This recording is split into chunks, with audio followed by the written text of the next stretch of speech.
আৰু খুব সোনকালে আমি গ্ৰেজুৱেট টিচাৰ আৰু পোষ্ট গ্ৰেজুৱেট টিচাৰৰ নিযুক্তি পত্ৰ আমি বিতৰণ কৰিম সম্ভৱতঃ 13 তাৰিখ কাৰণ ইয়াৰ কাৰণে আমি তেওঁলোকৰ ডিষ্ট্ৰিক্ট চিলেকশ্যন আমি প্ৰত্যেককে আমি অপশ্যন দিব লগা হৈছে আৰু কিছুমান পদ সকলো জিলাত নাই বিশেষকৈ পোষ্ট গ্ৰেজুৱেট টিচাৰৰ পোষ্টসমূহ সকলো জিলাত নাই গতিকে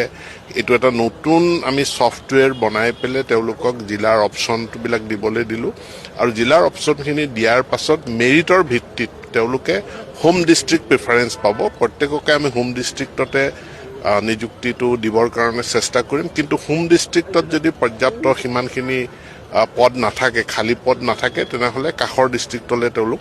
আমি তেওঁলোকৰ ছেকেণ্ড প্ৰিফাৰেঞ্চ থাৰ্ড প্ৰিফাৰেঞ্চ এনেধৰণে আমি এটা ফৰ্মুলা য'ত সম্পূৰ্ণ স্বচ্ছতা থাকিব কাৰো কোনো হস্তক্ষেপ নাথাকে গতিকে মেধাৰ ভিত্তিত গৃহ জিলাত আমি শিক্ষক শিক্ষয়িত্ৰীসকলৰ নিযুক্তি দিম কিন্তু জিলাখনৰ ভিতৰত তেওঁলোকে ক'তখন স্কুলত নিযুক্তি পাব